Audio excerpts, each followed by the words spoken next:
नमस्कार मित्रांनो. महाराष्ट्राच्या राजकारणात रोज नवनवीन भूकंप, अनपेक्षित घडामोडी आणि धक्कादायक वळणं आपल्याला पाहायला मिळत असतात.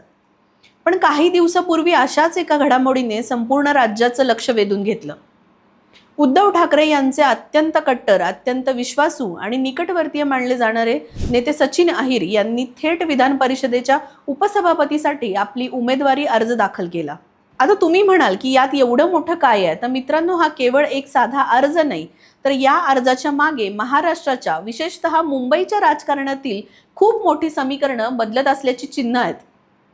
महाविकास आघाडी आणि शिवसेना उद्धव बाळासाहेब ठाकरे गटातले एक महत्त्वाचे शिलेदार म्हणून ओळखले जाणारे सचिन अहिर आता थेट सत्ताधारी महायुती आणि त्यातही मुख्यमंत्री एकनाथ शिंदे यांच्या गटात आपले पाय घट्ट रोवत आहेत की काय, अशी मोठी चर्चा सुरू झाली आहे. म्हणूनच हा एक केवळ उमेदवारी अर्ज नसून शिंदे गटातला आणि एकूणच राज्यातील सत्ताधारी वर्तुळातलं त्यांचं वाढतं राजकीय महत्त्व दर्शवणारा एक मोठा संकेत मानला जात आहे. या एकाच घडामोडीमुळे आज महाराष्ट्राच्या राजकीय वर्तुळात अनेक प्रश्न निर्माण झाले आहेत. सचिन अहिर यांनी उद्धव ठाकरेंची साथ सोडून किंवा त्यांच्यापासून अंतर ठेवून शिंदे गटाच्या जवळ जाण्याचा निर्णय नेमका का घेतला? या संपूर्ण खेळीमागे कोणतं मोठं राजकीय गणित दडलंय?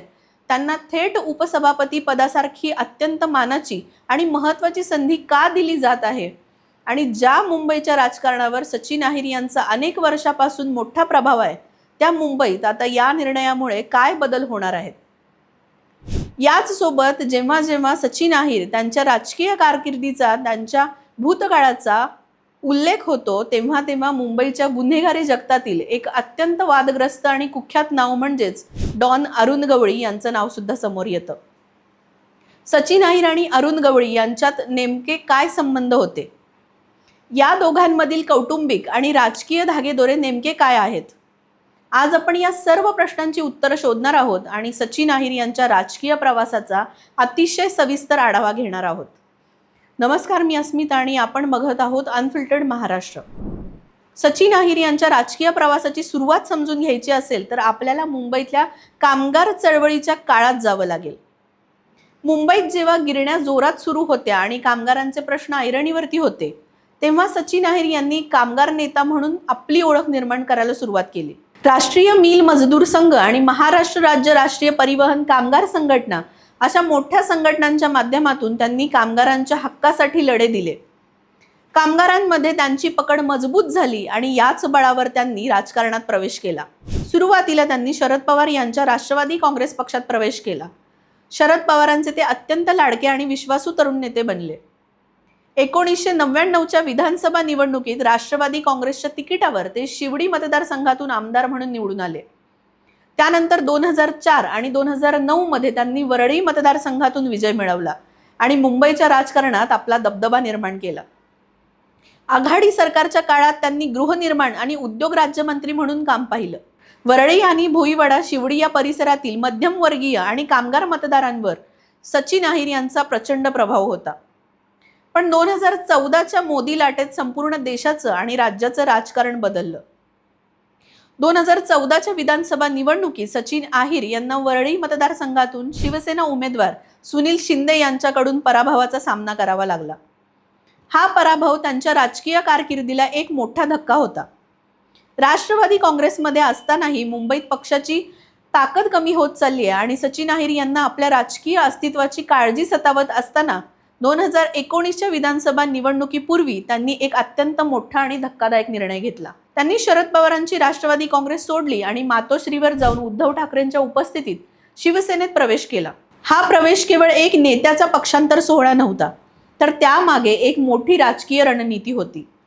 ती रणनीती म्हणजे उद्धव ठाकरेंचे सुपुत्र आदित्य ठाकरे यांना वरळी मतदारसंघातून निवडणुकीच्या रिंगणात उतरवायचं होतं. आदित्य ठाकरेंना सुरक्षित आणि हमखास निवडून येणारा मतदारसंघ हवा होता, जिथे मराठी मतदारांची संख्या मोठी आहे आणि विरोधक कमकुवत आहेत. सचिन अहिर यांनी वरळीत आपली ताकद आदित्य ठाकरेंच्या पाठीशी उभी केली, स्वतःची उमेदवारी मागे घेतली आणि आदित्य ठाकरेंचा विजय सुकर केला. या मोठ्या त्यागामुळे सचिन अहिर हे ठाकरे कुटुंबाच्या, विशेषतः उद्धव आणि आदित्य ठाकरेच्या अत्यंत जवळ आले. त्यांचं मातोश्रीवरील वजन प्रचंड वाढलं आणि त्याचाच मोबदला म्हणून महाविकास आघाडीच्या काळात त्यांना शिवसेनेकडून विधान परिषदेवर आमदार म्हणून पाठवण्यात आलं. त्यानंतर 2022 मध्ये जेव्हा एकनाथ शिंदे यांनी शिवसेनेत अभूतपूर्व बंड केले आणि पक्षाचे 40 आमदार घेऊन ते बाहेर पडले, तेव्हा शिवसेनेचे 2 तुकडे झाले. त्या कठीण काळातही सचिन अहिर हे उद्धव ठाकरेंच्या पाठीशी खंबीरपणे उभे राहिले. त्यांनी एकनाथ शिंदे आणि त्यांच्या बंडखोर गटावर कडाडून टीका केली, रस्त्यावर उतरून आंदोलनं केली आणि उद्धव ठाकरेंचे सर्वात आक्रमक प्रवक्ते म्हणून टीव्ही चॅनल्सवरती गाजले. त्यामुळे सचिन अहिर हे ठाकरे गटाचे अत्यंत निष्ठावान शिलेदार मानले जात होते. पण आता अचानक असं काय घडलं की सचिन अहिर यांनी थेट शिंदे गटाच्या समर्थनाने किंवा महायुतीच्या कोट्यातून विधान परिषदेच्या उपसभापती पदासाठी अर्ज दाखल केला? या प्रश्नाचं उत्तर राजकारणातील वाढत्या अगतिकतेत आणि बदलत्या गणितांमध्ये आहे. या निर्णयामागे सर्वात मोठं राजकीय गणित म्हणजे आगामी मुंबई महानगरपालिका निवडणुका आणि मुंबईवरील वर्चस्वाची लढाई. एकनाथ शिंदे यांच्या नेतृत्वाखालील शिवसेना आणि भाजपला मुंबईत ठाकरे गटाची ताकद पूर्णपणे मोडून काढायची आहे. सचिन अहिर यांच्याकडे मुंबईतील कामगार वर्ग आणि वरळी परिसरातील मतदारांची मोठी बँक आहे. आदित्य ठाकरे हे वरळीचे आमदार आहेत. जर सचिन अहिर यांना आपल्या बाजूला घेतलं तर वरळी आदित्य ठाकरेंची कोंडी करणं अधिक सोपं होईल.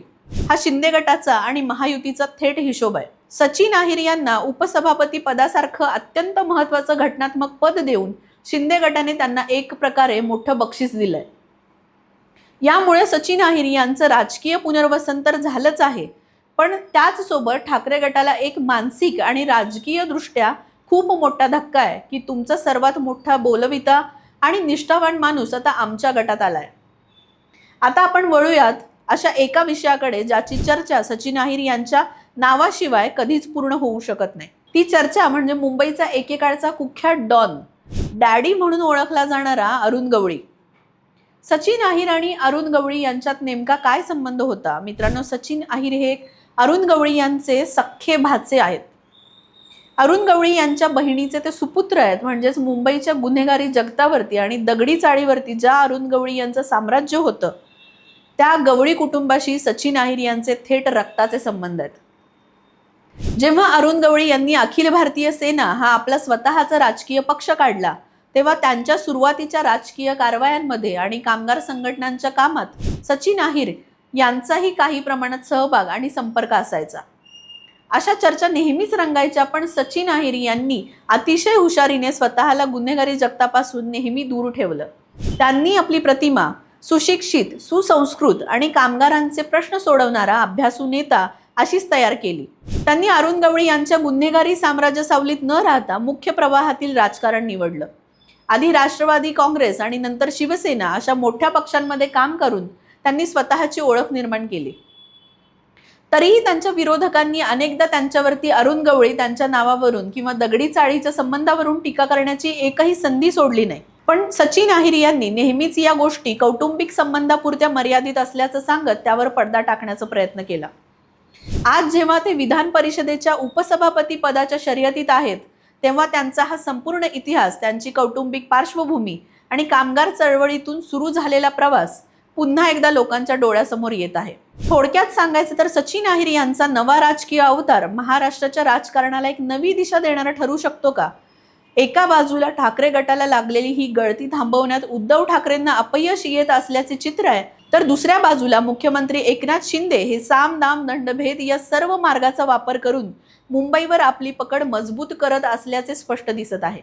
सचिन अहिर यांना उपसभापती पद मिळणं हा त्यांच्या वैयक्तिक कारकिर्दीचा सुवर्णकाळ असू शकतो, पण त्यामुळे मुंबईच्या आणि महाराष्ट्राच्या राजकारणात हे जे नवे पेच निर्माण होणार आहेत त्याचा पडसाद आपल्याला आगामी काळात नक्कीच पाहायला मिळतील. तर मित्रांनो, सचिन अहिर यांच्या या धक्कादायक निर्णयाबद्दल आणि त्यांच्या या संपूर्ण राजकीय प्रवासाबद्दल तुम्हाला काय वाटतं?